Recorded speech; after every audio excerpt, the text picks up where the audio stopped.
Hello दोस्तों, AK TET गुरु classes में आपका स्वागत है। आज हम पढ़ेंगे उत्तर प्रदेश पुलिस भर्ती 2023 के लिए हिंदी और सी-टेट के लिए। चलिए शुरू करते हैं पहले क्वेश्चन से। पहला क्वेश्चन है, स्वतंत्र रूप से बोली जाने वाली ध्वनियाँ हैं। पहला है स्वर, बी व्यंजन, सी वर्ण, डी अक्षर। तो अक्षर और वर्ण एक ही चीज़ होती है। व्यंजन यानी कि जो स्वर से मिले हुए होते हैं, स्वतंत्र रूप से जो बोले जाते हैं वो होते हैं स्वर। तो हमारा आंसर हो गया स्वर। व्यंजनों की संख्या मूल व्यंजन 33 हैं और सारे व्यंजन 41 होते हैं, यानी कुल वर्णों की संख्या 52 होती है। 11 स्वर और 41 व्यंजन। चलिए अगला देखते हैं। निम्नलिखित में से उच्चारण की दृष्टि से स्थान जिह्वा का अग्र नहीं है। तो पहला आ, B E, C A, D A. तो आ को कंठ बोलते हैं, कंठ से बोला जाता है। ई को तालु से बोलते हैं। ए, आ और ई मिलकर बनती है, तो ये कंठ और तालु हो गया।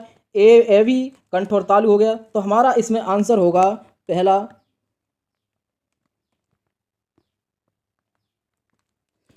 आ। चलिए अगला देखते हैं।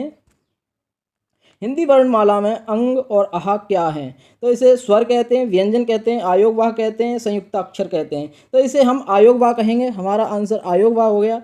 व्यंजन 41 होते हैं, स्वर 11 होते हैं, कुल वर्ण 52 होते हैं। संयुक्त अक्षर 4 स्वर और 4 व्यंजन होते हैं, यानी 8 होते हैं। चलिए अगला क्वेश्चन देखते हैं। संयुक्त स्वर है ए आ, वी ई, सी उ, डी ए। तो हमारा संयुक्त अक्षर होगा आई, डी। चलिए बाकी दीर्घ स्वर हैं। अगला देखते हैं। अंतस्थ व्यंजन, अंतस्थ व्यंजन यार अलावा होते हैं, यानी पहले जो डी है वो हमारा आंसर राइट है। जो पहला है ए, सा, हा, उसे ऊष्म व्यंजन कहते हैं। वी छात्रा गया, इसे संयुक्त व्यंजन कहते हैं। सी अंग, आहा, इसे आयोगवाक कहते हैं। तो हमारा आंसर हो गया डी। चलिए अगला देखते हैं। निम्न में से महाप्राण ध्वनि नहीं है। तो महाप्राण जो ध्वनि होती है वो वर्ण का, वर्ग का दूसरा और चौथा वर्ण होता है और ऊष्म व्यंजन होता है। उच्छिप्त व्यंजन ढा होता है। तो हमारा खा, छा, ठा, था, फा, घा, झा, ढा, धा, भा, ये होते हैं महाप्राण। तो हमारा इसमें से कौन सा नहीं हुआ? का। तो हमारा आंसर हो गया का ये अल्पप्राण होता है। चलिए अगला देखते हैं। अघोष ध्वनि है। तो अघोष ध्वनि कौन सी है? अघोष ध्वनि होती है पहला वर्ण, वर्ग पहला और दूसरा। तो पहला और दूसरा कौन सा है? वी। तो हमारा आंसर हो गया वी। चलिए अगला देखते हैं। महाप्राण ध्वनियाँ होती हैं। महाप्राण ध्वनियाँ होती हैं दूसरा और चौथा। तो दूसरा और चौथा कौन सा है? ए में पहली और तीसरी, बी में तीसरी और चौथी, सी में दूसरी और चौथी। तो हमारा आंसर हो गया सी। डी पहली, तीसरी, पांचवी, ये नहीं। तो हमारा आंसर सी। चलिए अगला देखते हैं। ए आई वर्ण का उच्चारण है। मैंने अभी बताया कि ए जो है आ और ई से मिलकर बनता है। आ का कंठ है, ई का ई तालु है। तो हमारा कंठ तालव्य हो गया, वी हो गया आ। नासिक होते हैं यमागणनम। मूर्धन्य होते हैं ऋतु रसाणाम मूर्धा, यानी टा वर्ग, रा, सा, ये वर्ण मूर्धा के होते हैं। ओष्ठ के पा वर्ग और ऊ और वा ओष्ठ होते हैं। चलिए अगला देखते हैं। निम्न में से कौन सा घोष वर्ण है? तो घोष जो वर्ण होता है वो होते हैं थर्ड, चौथा और पांचवा। तो कौन सा हो गया? तीसरा, चौथा, पांचवा होता है। तो खा हमारा खा अघोष है। चा, मा हो गया आंसर। चा, छा, टा, ठा। तो हमारे ये तो है नहीं, पहले और दूसरे तो होंगे नहीं, तीसरे, चौथे, पांचवें होते। तो माँ हमारा पांचवा है। तो हमारा आंसर हो गया माँ। चलिए अगला देखते हैं। निम्नलिखित में से स्पष्ट संघर्षी व्यंजन है। तो स्पष्ट संघर्षी व्यंजन जो होते हैं वो 4 होते हैं। चा, छा, जा, झा। तो हमारा पहला आंसर हो गया ए। ठा, था, फा, ये नहीं होते हैं। हमारे संघर्ष व्यंजनी जो होते हैं चा, छा, जा, झा 4 होते हैं। चलिए अगला देखते हैं। भाषा की सबसे छोटी इकाई है लिपि, वर्ण, शब्द, वाक्य। तो लिपि जो होती है, जिस भाषा में जो लिखी जाती है उसे लिपि कहते हैं। वर्ण हमारे जो अक्षर होते हैं उन्हें वर्ण कहते हैं। शब्द एक शब्द होता है, जैसे भाषा शब्द है। वाक्य जैसे भाषा की सबसे छोटी इकाई है, ये पूरा वाक्य है। इसमें जो लिखा है उसे लिपि कहते हैं। तो हमारा सबसे छोटी इकाई क्या होती है? वर्ण। वैसे तो अक्षर होती है, लेकिन इसमें वर्ण दिया है, इसके अनुसार हम वर्ण करेंगे। चलिए अगला देखते हैं। निम्नलिखित में से किस वर्ण का मूल उच्चारण हिंदी में प्रचलित नहीं है? स्रा संयुक्त स्वर व्यंजन है, छ संयुक्त व्यंजन है, सा ऊष्म व्यंजन है। तो ओम हमारा संस्कृत का शब्द है, ये हमारे मूल उच्चारण हिंदी में नहीं है। चलिए अगला देखते हैं। निम्न में से महाप्राण वर्ण है। तो महाप्राण मैंने बताया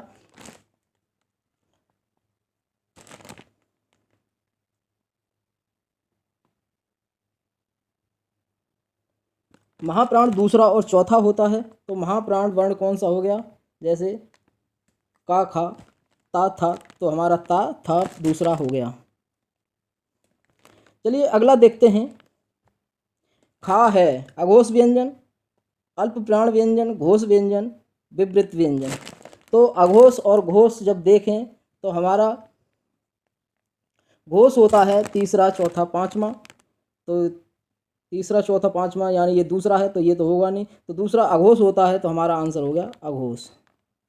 चलिए अगला देखते हैं। ऊष्म महाप्राण व्यंजन हैं। ऊष्म महाप्राण मैंने बताया सा हा, तो हमारा इसमें आंसर हो गया डी।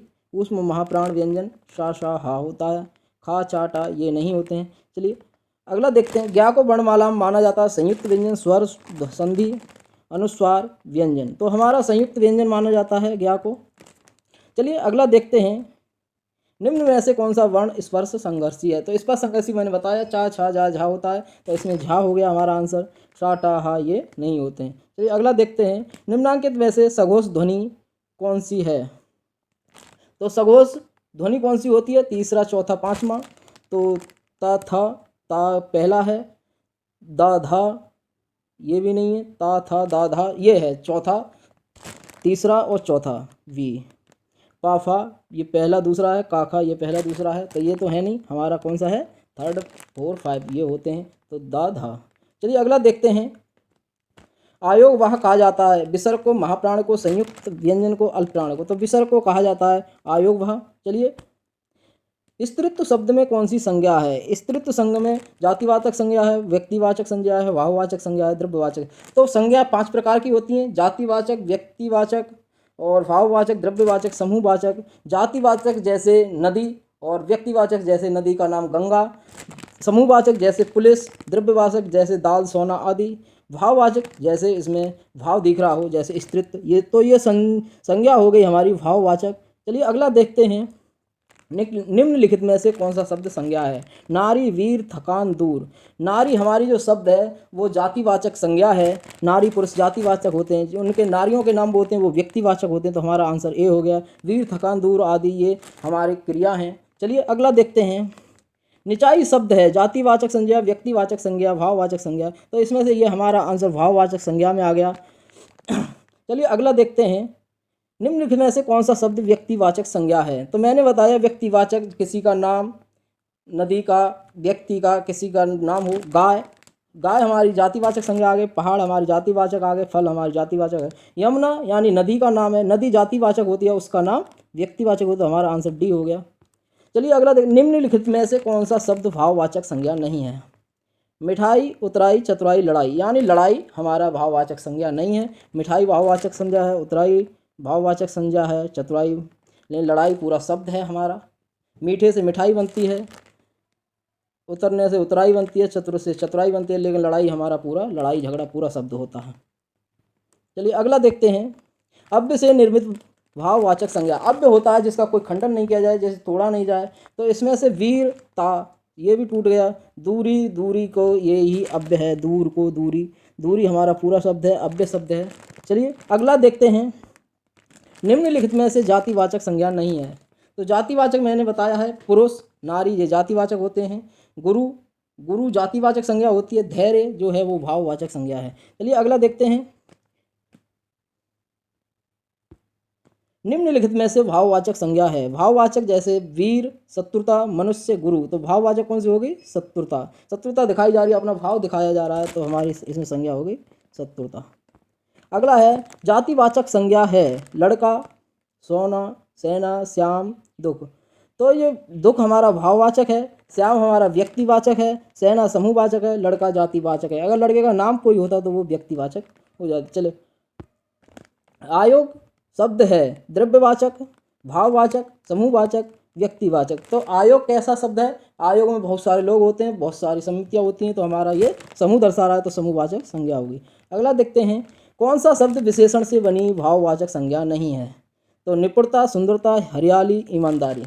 तो ईमानदारी ईमानदार ये विशेषण है, सुंदर विशेषण है, निपुण सुंदर विशेषण है, लेकिन हरियाली विशेषण नहीं है। हरियाली क्रिया है, तो हमारा कौन सा शब्द हो गया? क्रिया से बनी हुई है हरियाली। चलिए अगला देखते हैं, कौन सा प्रत्यय लगाने से मधुर विशेषण भाववाचक संज्ञा में परिवर्तित हो जाएगा? पहला है त्व, बी है ता, सी है तम, डी है पन। तो मधुरता अगर हम बोलेंगे तो हमारी भाववाचक संज्ञा में आ जाएगी, तो हमारा ता प्रत्यय लगने से हमारा भाववाचक संज्ञा बन जाएगी, मधुरता हो जाएगा, तो हमारा आंसर हो गया बी। चलिए अगला देखते हैं, संज्ञा का प्रकार नहीं है व्यक्तिवाचक संज्ञा, जातिवाचक संज्ञा, देशवाचक संज्ञा, भाववाचक संज्ञा। तो कौन सा नहीं है? देशवाचक। 5 प्रकार की संज्ञा होती हैं, व्यक्तिवाचक, जातिवाचक, समूहवाचक, द्रव्यवाचक और भाववाचक। चलिए अगला देखते हैं, जातिवाचक एवं व्यक्तिवाचक संज्ञाओं का कौन सा युग्म गलत है? कुत्ता, पिल्ला, नगर, जयपुर। तो नगर हमारा जातिवाचक हो गया और जयपुर व्यक्तिवाचक। पर्वत हमारा जातिवाचक हो गया, हिमालय व्यक्तिवाचक। स्त्री हमारा जातिवाचक हो गया और श्वेता व्यक्तिवाचक। तो ये तीनों तो सही हैं और हमारा ये गलत है, क्योंकि अगर पिल्ले का कुत्ते का नाम होता तो हमारा बिल्कुल सही हो जाता। इसमें पिल्ला भी जातिवाचक है और कुत्ता भी जातिवाचक है, तो हमारा ये आंसर हो गया पहला। कवि शब्द में संज्ञा है व्यक्तिवाचक, जातिवाचक, द्रव्यवाचक, इनमें से कोई नहीं। तो इसमें कवि में जातिवाचक संज्ञा होती है, कवि बहुत सारे होते हैं, लेकिन जो कवि का नाम है वो व्यक्तिवाचक में आ जाएगी, इसीलिए हमारा आंसर हो गया जातिवाचक। चलिए, बुढ़ापा शब्द में कौन सी संज्ञा है? जातिवाचक संज्ञा, भाववाचक संज्ञा, व्यक्तिवाचक संज्ञा, इनमें से कोई नहीं। तो बुढ़ापा बूढ़ा शब्द से बना है, तो हमारा ये कौन सा हो गया? भाववाचक। बुढ़ापा दिखाया जा रहा है, यानी भाव प्रकट किया जा रहा है। चलिए अगला देखते हैं, क्रिया से बनने वाली भाववाचक संज्ञा है। तो क्रिया जैसे थकावट, बुराई, आलस्य, बुढ़ापा। तो हमारा बुढ़ापा जो है वो विशेषण है, आलस्य विशेषण है, बुराई थकावट, थकान, थकान है, यानी क्रिया है हमारी। जो क्रिया के साथ लगते हैं उन शब्दों को हम क्रिया कहते हैं, क्रिया से बनने वाली क्रिया है। तो क्रिया शब्द थकावट, थकान क्रिया शब्द है, थकावट बन गया भाववाचक, तो हमारा आंसर हो गया थकावट। चलिए अगला देखते हैं, कवि शब्द में कौन सी संज्ञा है? तो अभी बताया जातिवाचक संज्ञा है, व्यक्तिवाचक नहीं है, द्रव्यवाचक नहीं है, भाववाचक नहीं है। अगला देखते हैं, बाजा से किस संज्ञा का बोध होता है? भाववाचक, समूहवाचक, जातिवाचक, व्यक्तिवाचक। तो इसमें किससे होगा? बाजार बहुत सारे लोगों को कहते हैं, जहाँ बहुत सारे लोग इकट्ठे हों, चीज़ें खरीद रहे हों, तो इसे समूहवाचक में डालेंगे, क्योंकि इसमें समूह आ जाता है। चलिए अगला देखते हैं, निम्नांकित में से कौन सा शब्द स्त्रीलिंग नहीं है? सरिता, सवारी, बुलबुल, भेड़िया। तो सरिता जा रही है, सवारी चल रही है, बुलबुल उड़ रही है, तो ये तो यानी कि तीनों स्त्रीलिंग प्रतीत हो रहे हैं। भेड़िया खा रहा है, भेड़िया जा रहा है, तो ये पुल्लिंग है, तो हमारा आंसर कौन सा हो गया? डी। अगला देखते हैं, सम्राट शब्द का स्त्रीलिंग क्या होगा? सम्राटी, सम्राज्ञी, सम्राटनी, सामग्री। तो हमारा कौन सा हो गया? बी आंसर हो जाएगा, सम्राज्ञी। निम्नलिखित शब्दों में से स्त्रीलिंग शब्द बताइए। दही, मसी, सिरका, आसब। दही चल गया, चल रहा है, यानी दही खा लिया। मसी को क्या कहते हैं? स्याही कहते हैं, स्याही। सिरका, सिरका खा लिया, नहीं खा लिया। आसब, ये सब पुल्लिंग है, लेकिन मसी स्त्रीलिंग है। चलिए अगला देखते हैं, लिंग की दृष्टि से दही शब्द है। अभी बताया कि दही पुल्लिंग होता है, स्त्रीलिंग नहीं होता है, तो स्त्रीलिंग नहीं है हमारा। नपुंसक, संस्कृत में नपुंसक लिंग माना है दही को, संस्कृत में नपुंसक लिंग। अगर संस्कृत की बात होती तो हमारा नपुंसक लिंग हो जाता, लेकिन यहाँ हिंदी में पुल्लिंग माना है, उभयलिंग नहीं है। चलिए अगला देखते हैं, पुल्लिंग स्त्रीलिंग शब्द युग्म की दृष्टि से कौन सा युग्म अशुद्ध है? कर्ता, कर्ता, कर्त्री, नेता, नेत्री, धाता, धात्री, दाता, दात्री। तो दाता, दात्री बिल्कुल सही शब्द है, धाता, धात्री बिल्कुल सही शब्द है, नेता, नेत्री बिल्कुल सही है। अब कर्ता, कर्त्री में थोड़ा सा इसमें बस थोड़ी सी गलती कर दी है, कर्त्री पर रा उड़ा होता ऐसे करके, तो हमारा बिल्कुल सही होता कर्ता, कर्त्री, तो हमारा बिल्कुल सही हो जाता है, इसलिए ये गलत है, यहाँ पर कन्फ्यूजन हो जाता है। चलिए अगला देखते हैं, इसमें तो हमारा आंसर ए हो गया। निम्नलिखित में से कौन सा शब्द युग्म गलत है?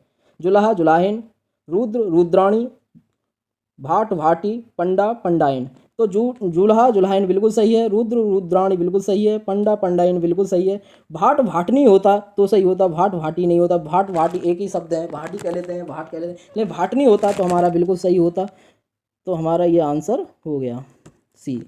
अगला देखते हैं, इनमें से कौन सा शब्द स्त्रीलिंग है? क्रोध, बुढ़ापा, छाया, चैन। तो क्रोध आ रहा है, क्रोध आ गया तो हमारा पुल्लिंग होगा। बुढ़ापा चल रहा है, इसको भी पुल्लिंग प्रतीत होता है। छाया चल रही है तो ये हमारा स्त्रीलिंग हो गया। चैन कर दिया तो ये पुल्लिंग है डी, लेकिन हमारा आंसर हो गया सी। चलिए, भवदीय का स्त्रीलिंग रूप क्या है? भवदिया इसका स्त्रीलिंग रूप होता है, भवदीय नहीं होता है, भवदी नहीं होता है, भवदिया नहीं होता है, तो भवदिया बिल्कुल राइट आंसर। इनमें से कौन सा शब्द पुल्लिंग है? मोती, कटाई, कोयल, ब्राह्मी। मोती चुने जा रहे हैं, मोती को चुन रहे हैं, ये पुल्लिंग हो गया, ये बिल्कुल सही है। कटाई, कटाई चल रही है, स्त्रीलिंग प्रतीत हो रहा है, ये नहीं होगा। कोयल गा रही है, ये भी नहीं होगा। ब्राह्मी खाई जा रही है, ये भी नहीं होगी। तो हमारा आंसर हो गया मोती। सेवक का स्त्रीलिंग किससे बनेगा? अक, या, आइन, इका। तो सेवक को सेविका कहते हैं तो इका लगेगा, तो हमारा आंसर हो गया डी, सेविका। चलिए अगला देखते हैं, ग्वाला शब्द का स्त्रीलिंग क्या होगा? ग्वालिन, ग्वालिनी, ग्वालनी, ग्वाली। तो ज़्यादातर ग्वालनी करते हैं तो ये हमारा गलत हो जाएगा, ग्वालनी, ग्वालनी ये भी गलत हो जाएगा, ग्वाली भी गलत हो जाएगा। ग्वालिन हमारा बिल्कुल सही आंसर है ए, ग्वालिन कहते हैं ग्वाला को, ग्वालिन। ग्वाला शब्द का स्त्रीलिंग ग्वालिन बनता है, तो हमारा आंसर हो गया ए। आज के लिए इतना ही, कल फिर आएंगे नए टॉपिक के साथ। धन्यवाद, नमस्कार। सब्सक्राइब करें, लाइक करें, कमेंट करें।